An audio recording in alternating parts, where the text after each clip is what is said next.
Hey folks, I wanted to do a quick check-in on this last week, week 15, our last full week together. It's kind of weird. The semester's really flown.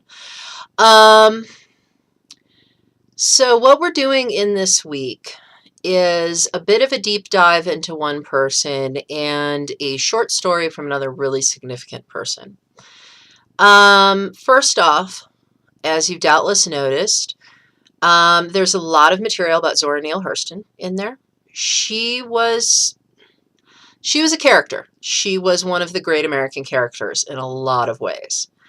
She's a very significant writer, again, in a lot of ways, both in her fiction as well as her nonfiction. And she had a really interesting worldview. I don't think we often think of this if we're white and if we're not from the South. But there are communities, particularly in the South, that were historically black. And just that was who ran the town. That was who was there. Not that those people never had to deal with racism by any stretch. But it was a very different upbringing for Zora than it would have been for a lot of other African American girls of her time, given the place that she was in. And that definitely carries over in her approach to the world and in what she talks about. Now, the one thing that I kind of wish, we have these writings of Zora's from a point where she was very successful, where she was really able to do a lot in the world.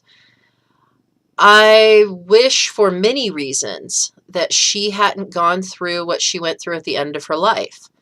Partially because nobody should.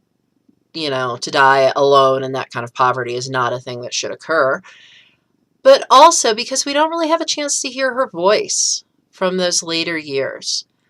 I wonder what she'd react to, what she'd agree with, what she'd amend, what she might change, what she might stand by, just as time went by.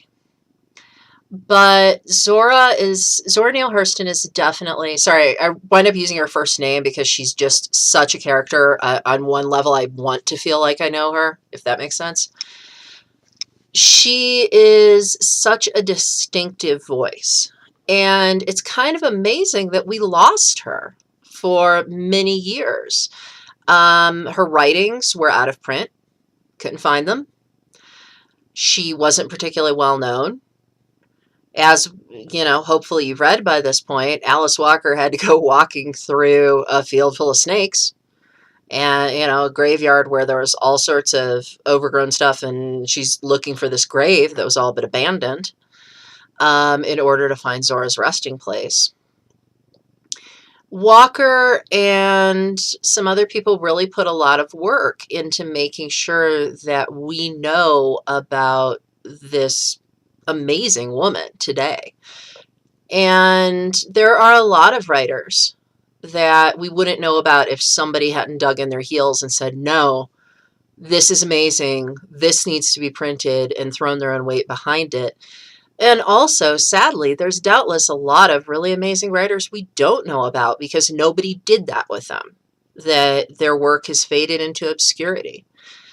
So this is part of why also, as you continue reading, sometimes sharing things that are amazing with others or teaching things that are amazing to students, it winds up keeping them alive. And that's really important to think about. Speaking of Zora's work being alive, I did also add that modern poem about the oyster knife line, which I love.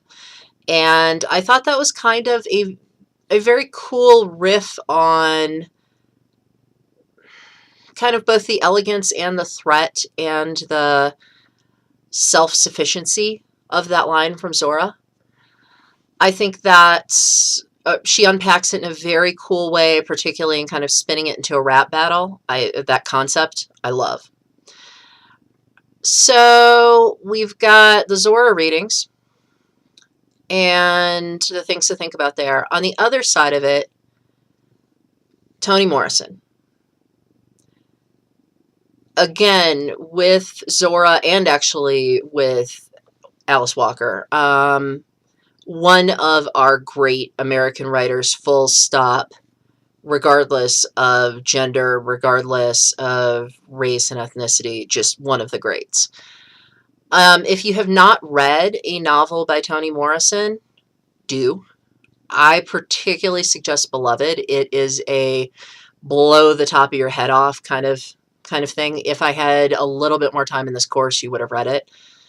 Instead, I kind of did a sampler platter, but it's a heck of a novel. I don't know that we could get through it in a week. That's kind of the reason. But this is the one short story of Morrison's that we have. And I think it's pretty amazing. And I think it's very worth reading.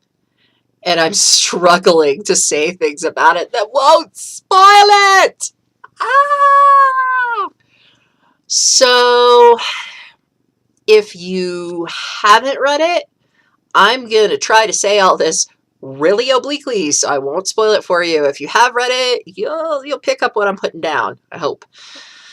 One thing that I want to point out, the big identity issue in this, anyone who thinks it is absolutely spelled out, you're wrong.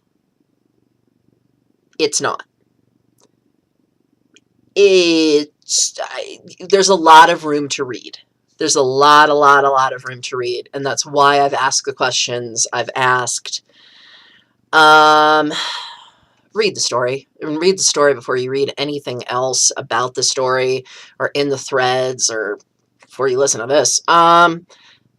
It is, I think it's a great story regardless, but there's a level to it that I think is pretty fascinating for what it does to us as readers and the ways that we work through it. There's no definitively right answer. There's also no definitively wrong answer. So don't freak out about that. And now anyone who hasn't read it is, what is she talking about? You'll get it. You'll get it. I promise. Anyway, do the reading. Do the work. Let me know if you have questions. Keep in mind that the final is going to go up Friday, be up Friday, Saturday, not tomorrow, Friday, but next week. And then the final research project is going to be due as well. On the format on that, make it close to a wiki page, but I'm not going to be really freaking out about that. I'm not going to go, well, you know, this font size is, no. I want to see the content, the stuff that I asked for. And I want you to give us information about this person. And I think part of giving someone information about an author and their work is often kind of selling them a little.